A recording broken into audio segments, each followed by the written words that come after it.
Hey guys, and welcome to the Fish Room. I'm Rachel O'Leary, and I just wanted to start first by thanking you guys who have chosen to stop by the new channel that I launched that is on my plant interests.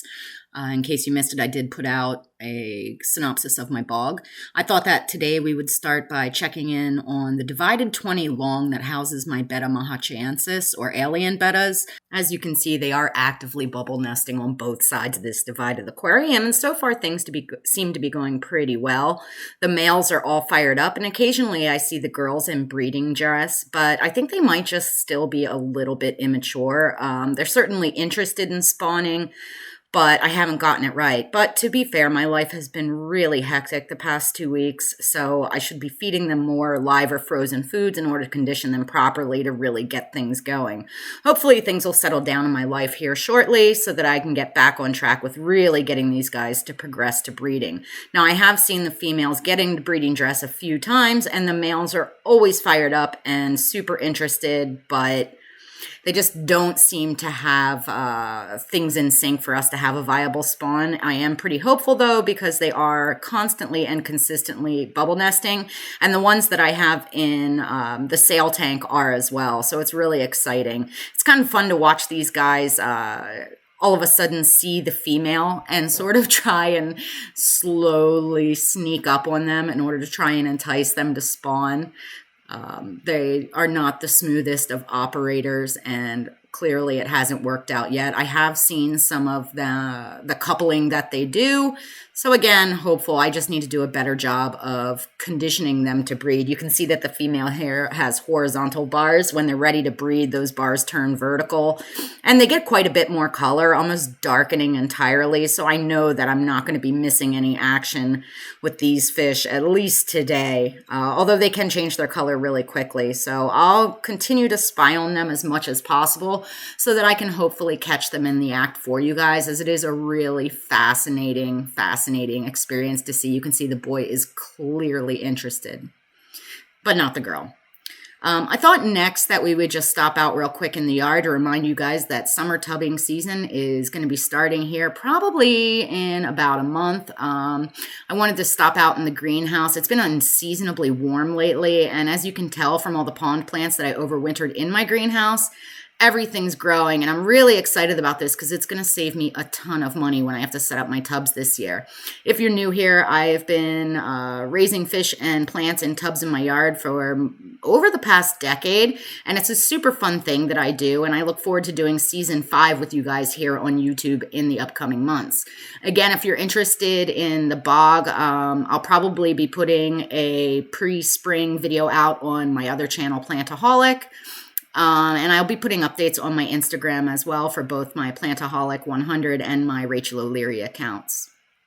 As you can see, even the lilies are sprouting. So I think with the mild winter we're having, I'll be able to even get a faster start on summer tubbing than in previous years. Now up next, I asked you guys on the community tab of my homepage what you wanted to see this week, because I always have tons of ideas and I'm never quite sure what you want.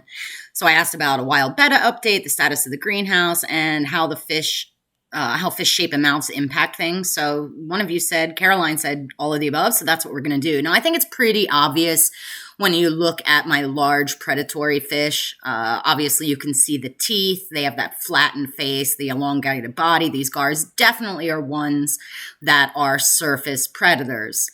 But not all predators are created equal, and then there's fish like my bikers, my Polypterus and Lacari, who are ambush predators. And you can see how small their eyes are and how their mouth is the widest and biggest point on their body, and they basically just lay in wait in order to find prey, at which point they swoop up and use their really large mouth in order to swallow them whole.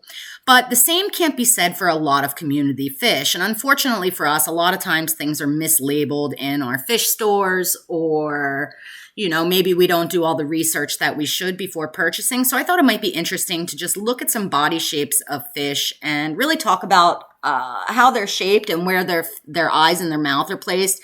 Can give us a lot of clues as to where they hang out in the tank, as well as how they feed.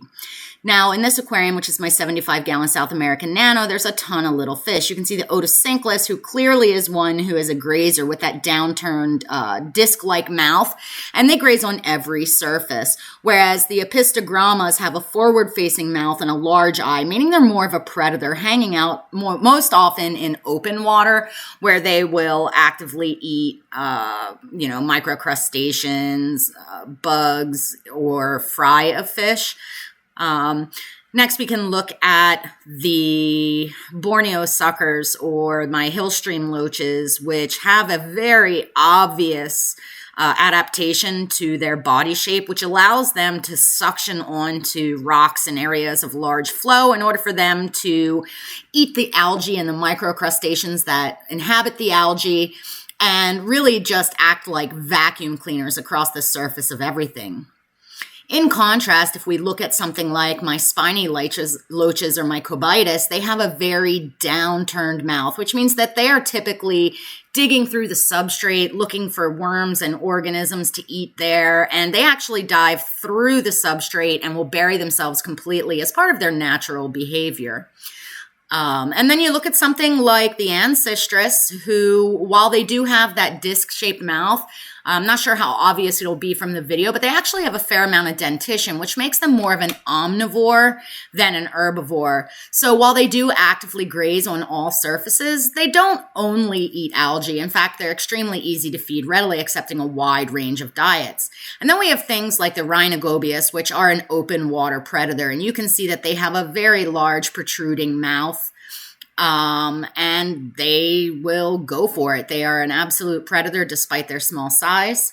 And then we can talk about tetras. Now, tetras and danios and rasboras all generally have a pretty decent sized eye and a forward-facing mouth, meaning that they're most often going to feed in the middle of the water, whereas something like the rice fish or some live bearers have a more upturned mouth, giving us the clues that they may feed better from the surface.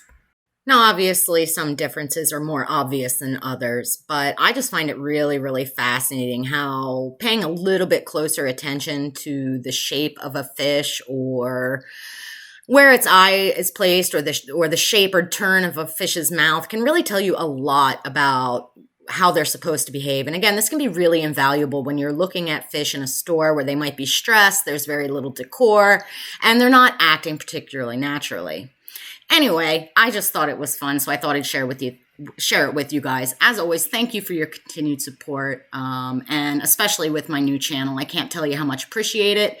I should have a video coming out this week on basic orchid care, should you be interested in checking that out. I am super excited for this year's summer tubbing season, and there are tons and tons of things going on in the fish room. I just have to find time to fill them. Let me know down in the comments if there's anything special you've been looking to hear from me, and I'll see you in the next video.